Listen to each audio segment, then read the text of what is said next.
let's now have Dante's The Divine Comedy 2019-2020 lecture, 37, introductory lecture on Dante's Paradiso, Cantos 22-27, but mostly 24-27, as I said earlier today. The Sphere of the Fixed Star, slides 261 to 302. And remember, we're going to go fairly quickly through St. James and St. John and their examinations of Dante on both hope and then love.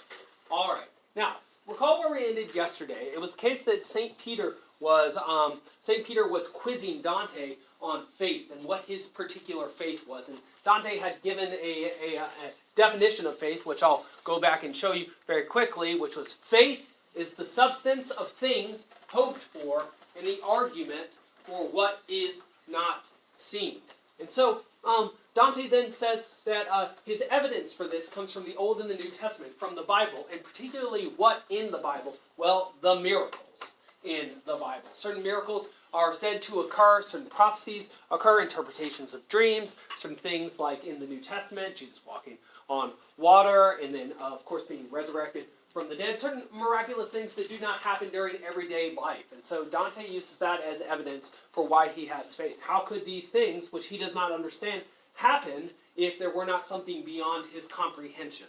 And that is why he has faith, and I think that's a fairly sound argument. If there are things that you do not understand which still happen, then there must be things outside of your understanding, and so it is important to have faith that some things work in a way that you cannot, or at least do not, understand.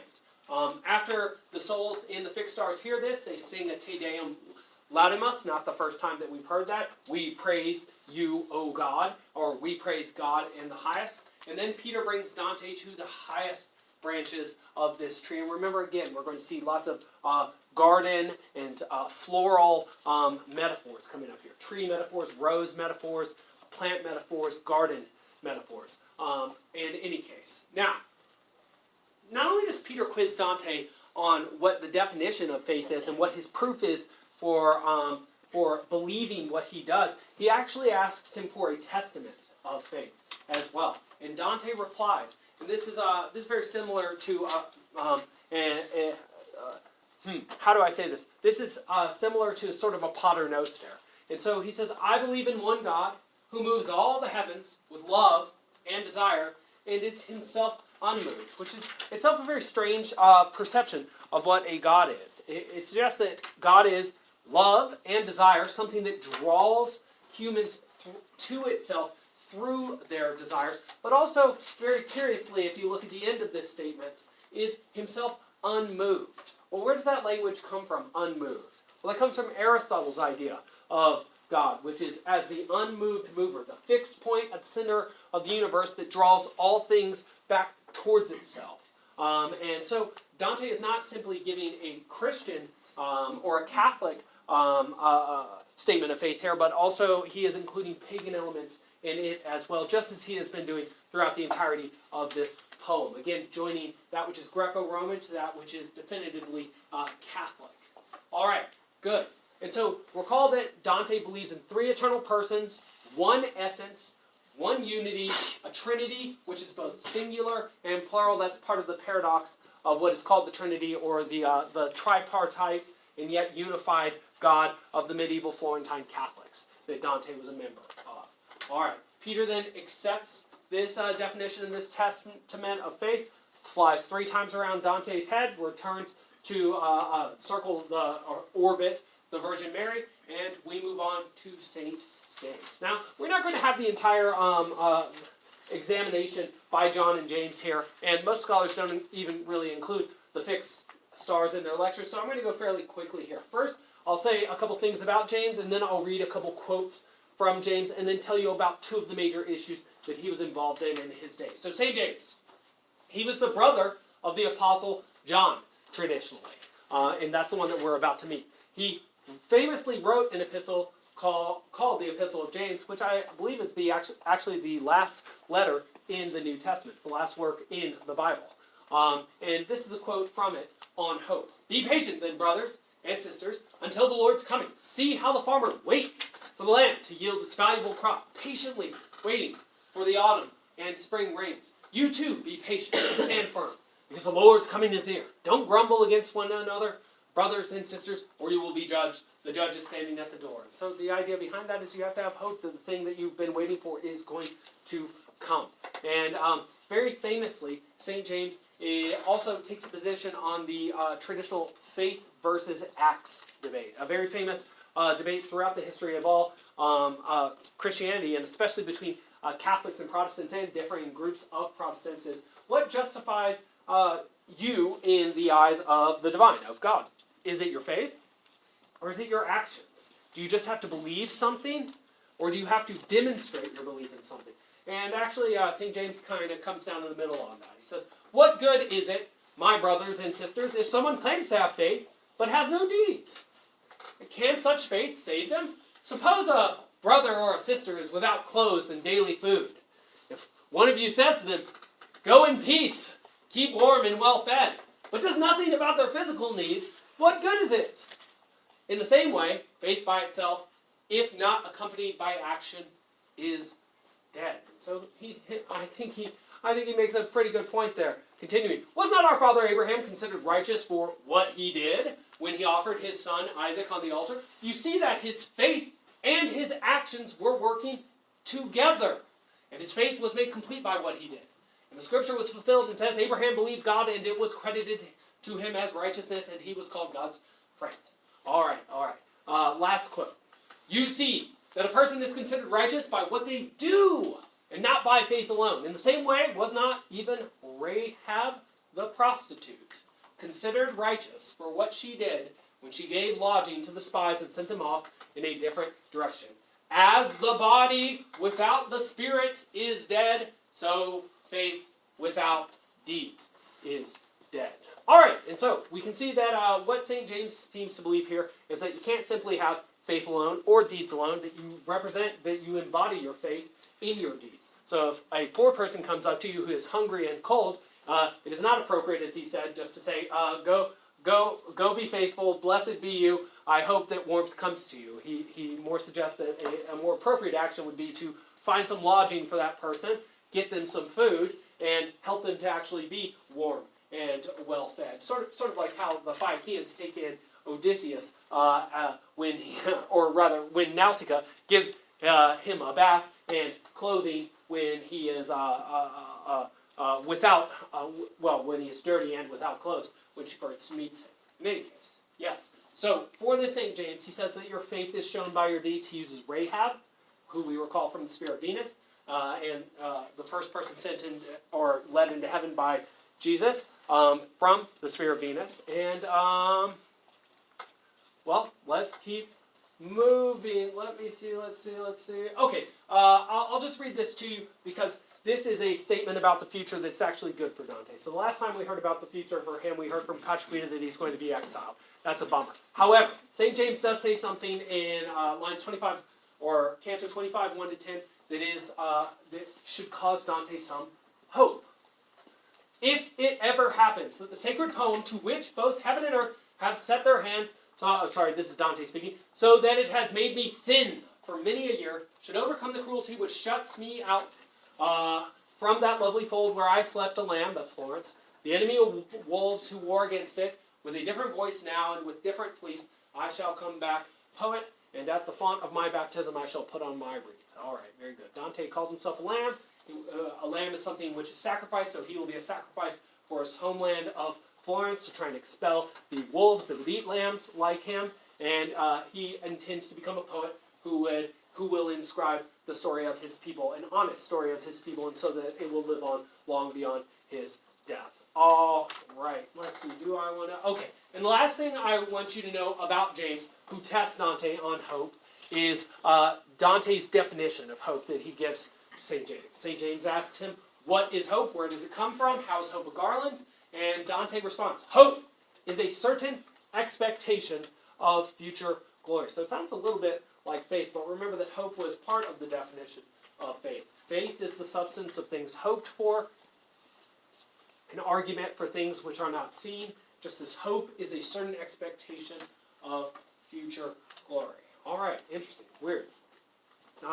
Dante then attempts to look into a light. He seems to see St. John. And a story about St. John that was popular in the medieval imagination was that St. John took his body into heaven. Very weird thing to do. Usually you die, your body goes into the ground, and your soul rises to heaven, back into the planetary sphere. However, that physically occurs, if the soul is physical at all. Not so with John, some believe. Some believe that he actually was assumed into heaven with his body. Other people in the Christian theology that supposedly had that happen, Jesus and Mary as well. Some even think in the Old Testament Elijah too, who rode a fiery chariot up into the sun, essentially. Well, in any case, Dante wants to see whether this is actually true. Does St. John actually have a body? He's really, really trying to look, and while he looks, he's looking at a very bright light, and while he's looking at this really bright light, he looks a little too long, and poof, he loses his sight. He goes blind. And he's pretty nervous about that at first, but he will regain his sight soon enough. But for the moment, while he talks to St. John about love, he is blind. Perhaps emphasizing the old cliche that love is blind. Here's St. John. Notice that eagle next to him. There we go. St. John the Apostle. A couple things I just want you to know about him. We're not going to focus on him very long, even though he was the most beloved of Christ. Notice the eagle next to him. He is often represented as an evangelist by an eagle. There are 4 evangelists, 4 gospel writers. They are represented by 4 creatures. 1 by an ox, 1 by an eagle, 1 by a lion, and 1 by a man. This one, John, happens to be represented by the eagle, which we know is quite the statement, as the Romans, the Trojans, and of course Jupiter himself are represented by the eagle. So this is a fairly regal individual. Now, his gospel was considered the most insightful or the most philosophical of the gospels. It's not so much a regular narrative as it considers philosophy. In fact, even the very beginning of it is very famous. In fact, if somebody knows very little about the New Testament and the different gospels within it and the different starts of the gospels, they probably still think that this is the beginning of the Bible, as it were. In the beginning was the Word. That word in Greek, the New Testament obviously was written in Hellenistic Greek, whereas the Old Testament was written in Arabic, even though Jesus spoke in Aramaic, so you should know all those things. In the beginning was the Word, the Logos. And the Word was with God, and the Word was God. And scholars have puzzled over what that means for a long time, but I'll say that just a sort of cursory interpretation would mean something like humans changed from one species to another the moment that they had a conscious mind. And that was the beginning of humanity, even if not, and the beginning of the recognition of the world by humans, even if not the actual beginning of the world. It's sort of like a Buddhist code. If there's no one to hear a tree fall in the forest, did it fall? If there's nobody to be conscious of the world, is there a world? And I think these are excellent questions. In any case, Dante talks while blind with, or is tested by John while blind on love. Now, I don't want you to write quite any of this or any of this. He goes into a very, very profound argument about how what is good is love and what love is good, but we are not going to talk too much about that. In any case, after Dante finishes his examination on love, his sight returns, and lo and behold, he can see better than he could before, and then we are approached by Adam. This beautiful picture here, taken from the Vatican, is called the Creazione di Adamo. Di Adamo. Sorry, I forgot that O at the end. Very famous. Just a couple things about it. You can see that there is an insuperable and yet tiny gap between God and man. And often it's been made of the case that if you really look at God and all the angels around him, this sort of looks like a what? It looks like a brain with a brainstem. Yeah. And so there does seem to be some comment being made by our Michelangelo here about how sort of man became man when he developed his mind. That does seem to be what this painting is pointing towards, but there's a lot more in it as well. Great masterpieces of art, whether they be poetry, philosophy, or visual art, you can say, you really cannot say enough about. You can think about for the entirety of your entire existence. And so, Adam. Here's the description of Adam that we take from the NIV, that's translation of the Old Testament, when he was first made. Now, no shrub had yet appeared on the earth, and no plant had yet sprung up, for the Lord God had not sent rain on the earth, and there was no one to work the ground. But streams came up from the earth and watered the whole surface of the ground. Sounds a lot like where the Cyclops lives, or Calypso's island, from the Odyssey. Then the Lord God formed a man from the dust of the ground and breathed into his nostrils the breath of life. The man became a living being. Something interesting about the name Adam from Hebrew. Adam just means, or Atomos, just means man. So Adam means man. So his name's pretty bland. He's just called man all the time. Okay, the 4 questions. And we're going to get answers to these very quickly today. They are, how long has it been since Adam was in the Garden of Eden? Remember that Dante is now going to be asking Adam these questions. He's not being quizzed by Adam because he doesn't need to be quizzed on his faith by Adam because Adam's not a Christian. Adam was not even really a Hebrew. There was no religion at the time of Adam. He is a primordial man. And so Dante's got some serious questions for him. How long has it been since you were in the Garden of Eden? How long did mankind last in Eden? I think that's a pretty good question. What was the original language? And was the tasting of the tree, that's the tree of the knowledge of good and evil, the reason for man's exile from the Garden of Eden, terrestrial paradise?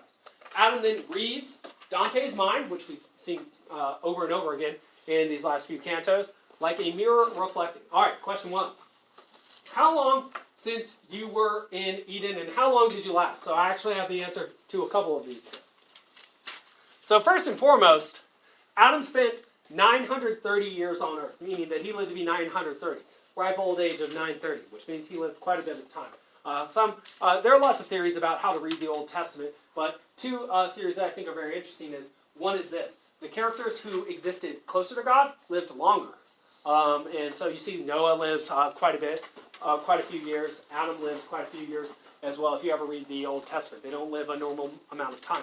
You also see sort of God go from holding preeminent place in the Old Testament to slowly fading into the background with the characters taking on more and more personality, almost as if he is more and more absorbed into the actions and thoughts of his characters, which I think is an interesting interpretation as well. In any case, Adam then spent 4,302 years in limbo, in hell, before Christ opened heaven. He has now spent 1,266 years in heaven, which means he has existed for 6,498 years as of the writing of the Divine Comedy, which was in between 1308 and 1321. So we can safely add about 700 years to this, saying that if we were to do the math, he'd be about 7,198 years old. And this is due to that sort of math that Dante is doing. That's why biblical literalists believe that the earth is around 6,000 or 7,000 years old, because of the internal chronology within the Old Testament and the New Testament. And we really don't have a lot of records from humans from 10,000 years or more ago. And so not that bad an idea, not that bad an idea. We do have some evidence of, like, say, sort of cave paintings, I think, from even 25,000 years ago. And even somebody's done some research into how lice have co-evolved with us in order to be able to ride not only on our hair, but I think also on the garments that we've worn. So people have done very interesting work to find out when humans started acting like the humans that we are today. Ancient Instagram was... No, I'm just kidding. In any case, the second answer that we get from to the second question that Dante asks is, how long were you in Eden? And I think that's pretty good, especially for a high school student. You spend 7 hours a day being taught, essentially speaking. And how long did Adam last in Eden? Between 6 and 7 hours is how long how long Dante suggests. Not even a full day, not even a full work day. He was, and then he was out of there. It didn't take him long to misbehave. But 6 or 7 hours without misbehaving is not that bad if you think about how often you misbehave. In any case, scholars report this is the shortest possible interpretation you could give. Something also to note, if you notice the movements of the heavens that are often given at the beginning of the Cantos, is that Dante actually spent 6 hours in paradise. And so the idea is that Adam spent 6 hours in terrestrial paradise, Dante spends 6 hours in actual paradise. The longest interpretation that any scholar has given for how long Adam and all humanity at that time could have existed within Eden was 33 years. The reason why is that 33 symbolically is the age that Jesus was when he died. He lived 33 years, supposedly. And notice that 3 and 3, very symbolic number. All right, good. Now, what was the first language? You might say that this is the question that Dante has been champing at the bit to actually ask. What language did you speak, Dante? And the reason why is that in Dante's De Vulgari Eloquentia, a work on the vulgar languages, on the different languages that were around in Italy at that time, and in fact he's writing in a vulgar language at this time. He does not write in Latin, the Divine Comedy. He writes it in a Tuscan dialect that becomes a standardized version of Italian.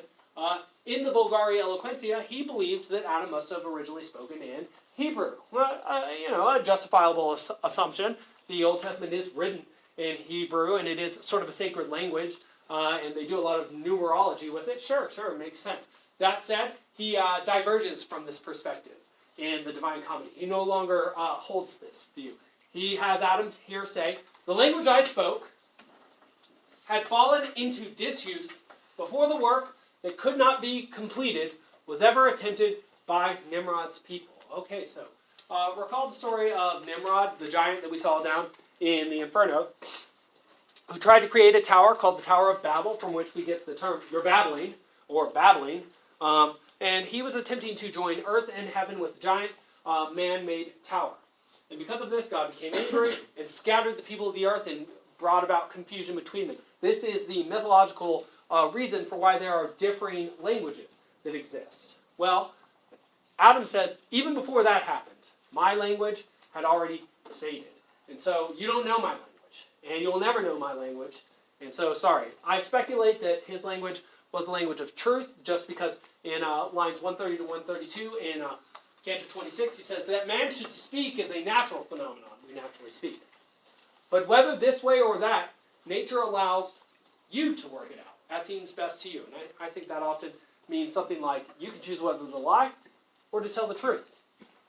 You have the choice of how to use language, though it is natural to you to use language. And actually, scholars that argue against the idea that chimpanzees are conscious or are as intelligent as humans, which I don't think is exactly the hardest perspective to maintain, they say that even though you can teach a couple signs and a couple words to chimpanzees, even up into the hundreds, same with dogs, they do not naturally attempt to develop their own languages in the same way we do. We naturally go through a babbling stage. Literally, it's called the babbling stage. And you naturally learn to speak and then speak. That doesn't happen with other animals, even the great apes that are so genetically similar to us. In any case, Adam then continues and tells Dante some of the original names for God. Obviously, this is very important, and in the Middle Ages, how one talked about God was very important. In fact, there were three main ways. One was by negation. Since you cannot know the entirety of God, you can't say anything about God. That's the way of negation. God is not good. Because if you say God is good, you're saying he's not great. And if you're saying he's great, you're not saying he's all-powerful. And so since you can't say everything you can possibly say about God, you should say nothing about God. Okay, well, that's kind of helpful. The second way to talk about God is in the superlative. God is the highest. God is the best. God is the greatest. All of that. That's one way to talk about him as well. But St. Thomas Aquinas settles on, I think, the most effective way of talking about God, which is by analogy. So when you say God is good, you're not saying he's good like you are, you're saying he's good like he is. When you say God is great, you're not saying he's great like you are and comparing him to yourself, but great like he is. And because we have to use language, and language in some way relates to us, we obviously cannot convey the absolute nature of a divine being. That said, some original Hebrew names of God, obviously Adam must have called him something different, but he does share these, are Yahweh. Yahweh is the so-called tetragrammaton. That just means the four letters in Greek. They're often represented by YH, WH, and actually there are two different accepted pronunciations of Yahweh. Yahweh, which looks correct, but also Jehovah. So if you're a Jehovah's Witness or have ever had one knock on your door, that is based on this idea of the name of God. The other one, El, you see this in many of the angels' names, many names in the Old Testament. Raphael, El, Gabriel, El, Azrael, El, No, El, and of course in other names as well, Israel, Elijah, and El-Iat as well. So we still maintain this El prefix and suffix in many of our names as well. And he says of mortal usage that it is like a leaf on a bough. Leaves always fall off trees, or leaves always fall off trees, meaning that language is constantly changing just like style, just like fashion.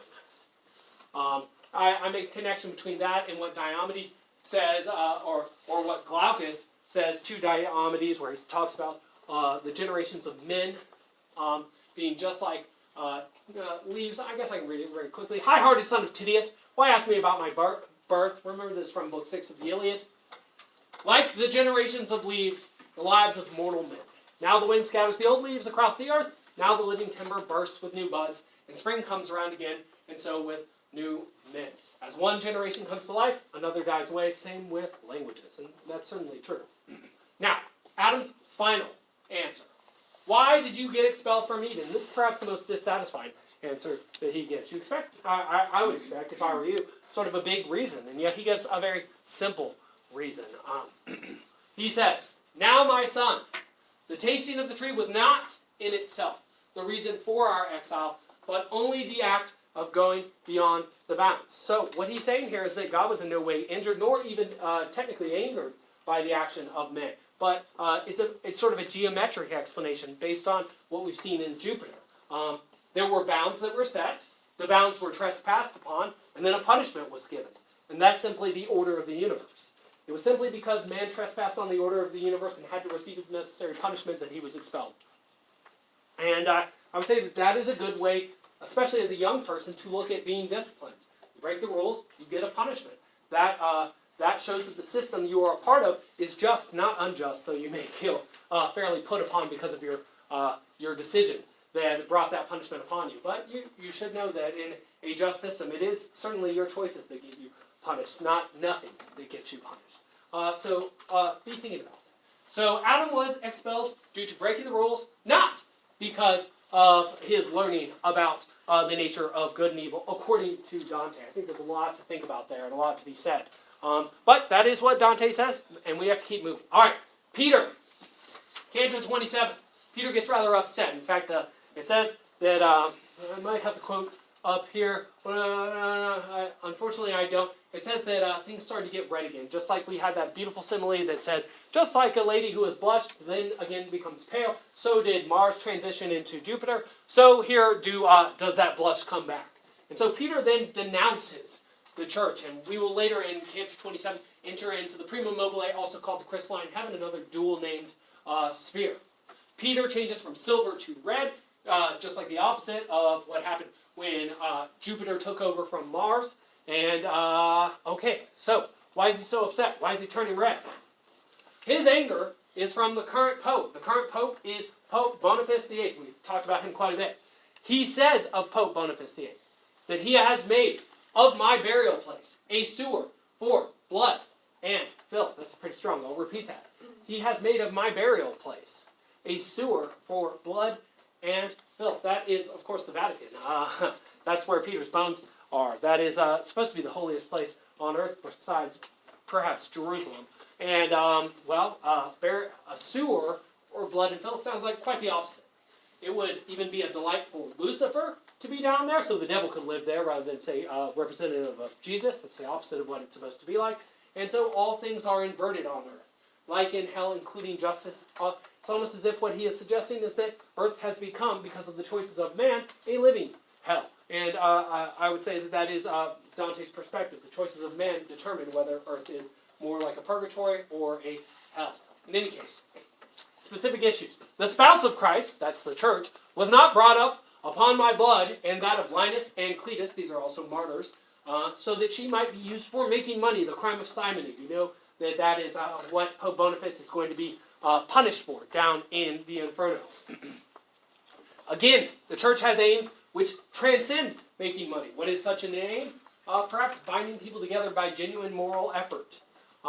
Is that worth more than money? To be joined in an endeavor that is considered even perhaps more important than you. Probably that's something that career counselors talk about with you. You probably want to find a purpose. They say something like that. It's not just about making money. Obviously, you need to make money, and it's very important for maintaining a family and social stability that you make money. However, your job, if it is a vocation, some might say, should give you something more than just your paycheck, and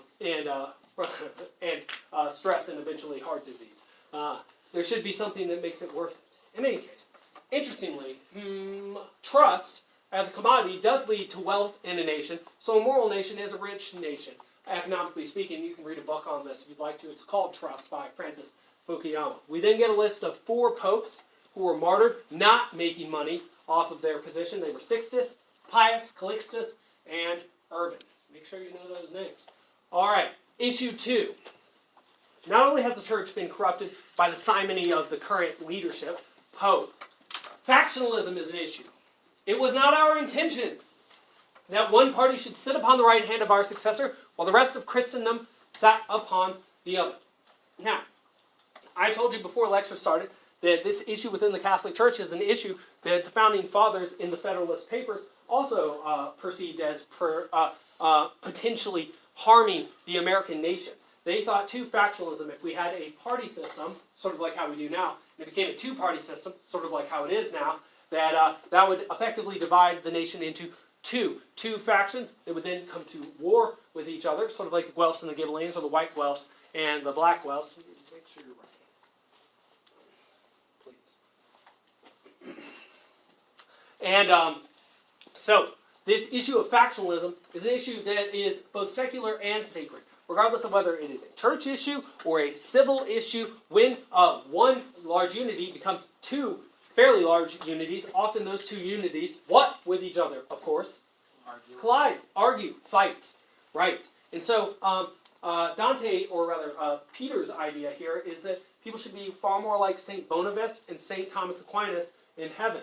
Rather than simply focusing on the differences between them, they should focus on what their common aim. So even though Boniface was very different from Thomas Aquinas obviously a university professor. Boniface was similar too, but they had differing ideas on what the Christian faith was. They both were Catholics. They both were Christians. The idea, of course, that the Federalists would have us believe today is like, even if you're a Republican represented by an elephant and you're very upset about, let's say, the border, or if you're, and you're a Democrat represented by a donkey, and you're very upset about the fact that not everybody in the world has a living wage. Well, you can still come together in the fact that you live in America, you speak the same language, and you care about a lot of the same things, even if you don't focus on all the same things. The idea seems to be you have far more that joins you together when you're a part of the same group than splits you apart. And I would encourage you, when you get into arguments with your friends and family, that you keep that sort of thing in mind.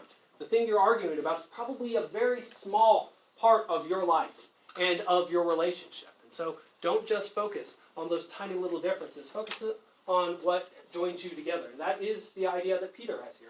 And that is the idea behind loving your neighbor, not just antagonizing your neighbor. Obviously, everybody has a lot of flaws. Okay, great.